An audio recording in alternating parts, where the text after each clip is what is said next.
एक बार एक बुज़ुर्ग चर्च में अकेला बैठा होता है और वो बाइबल पढ़ रहा होता है और प्रार्थना कर रहा होता है, और अचानक से एक जवान व्यक्ति उसके पास आता है और आके बैठ जाता है। तो वो जवान लड़का जो है वो उस बुज़ुर्ग को जब बाइबल पढ़ता हुआ देखता है, प्रार्थना करता हुआ देखता है, तो वो उससे एक सवाल करता है।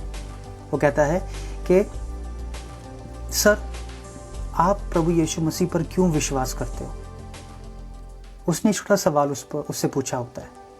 तो वो बुज़ुर्ग व्यक्ति उसे जवाब एक कहानी के रूप में देता है। उसे वो एक घटना सुनाता है और वो उसे कहता है कि एक बारी दो मित्र होते हैं। एक मित्र प्रभु यीशु मसीह पर विश्वास करने वाला होता है और एक जो प्रभु यीशु मसीह पर विश्वास नहीं करता। एक बारी वो मित्र जो प्रभु यीशु पर विश्वास करता है वो अपने पिता के पास जाता है और कहता है, पिताजी, आज हम अपनी नाव निकालेंगे और समुद्र में सैर करके आएंगे। आज मेरा बहुत मन है समुद्र में जाने का। तो पिता कहता है, ठीक है, हम लोग समुद्र में चलते हैं। और वो अपनी नाव निकालते हैं और जैसे ही वो जाने की तैयारी कर रहे होते हैं, वो मित्र जो प्रभु यीशु को नहीं जानता वो उनके घर पे आ जाता है अपने मित्र से मिलने के लिए, और आकर कहता है कि आप लोग कहीं जा रहे हैं? उसने कहा, हाँ, आज हम लोग समुद्र की सैर पर जा रहे हैं। तो दूसरा व्यक्ति लड़का जो है वो कहता है, मैं भी आप लोगों के साथ चलना चाहता हूँ। मैंने आज तक कभी समुद्र की सैर नहीं की है, मैंने कभी समुद्र बीचों बीच नहीं देखा है, मैं आज आपके साथ चलना चाहता हूँ। तो दोनों कहते हैं, ठीक है, आप हमारे साथ चल सकते हैं। तो वो तीनों नाव में जा रहे होते हैं और बड़े आनंद से जा रहे होते हैं, खुशी से जा रहे होते हैं। वो दोनों मित्र एक दूसरे का हाथ पकड़कर बहुत ही अच्छे से गाने गाते हुए वो जा रहे होते हैं। अचानक से समुद्र में तूफ़ान उठ जाता है। तूफ़ान आता है, आंधी चलने लगती है और लहरें, ऊंची ऊंची लहरें उठने लगती हैं। वो घबरा जाते हैं, डर जाते हैं, ये क्या होगा? तो एक लहर बहुत तेज़ी से उनकी नाव के ऊपर टकराती है और एक दोस्त जो है वो इस नाव के इस तरफ गिरता है और दूसरा दोस्त जो है वो नाव के इस तरफ गिरता है और पिता जो है उनका वो बीच में होता है। अब दोनों उस व्यक्ति को जो बीच में है, पिता, उसको पुकारते हैं कि हमें बचाओ। अब पिता ये सोचता है कि मैं दोनों में से किसको बचाऊं।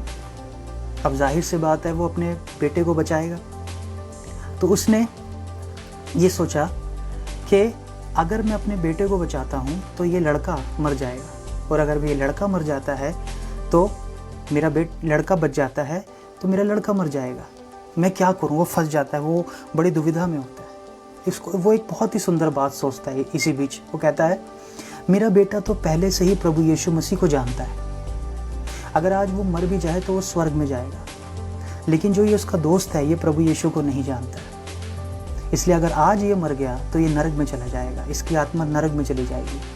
तो वो क्या करता है, वो उस मित्र को बचा लेता है और अपने बेटे को मरने के लिए छोड़ देता है।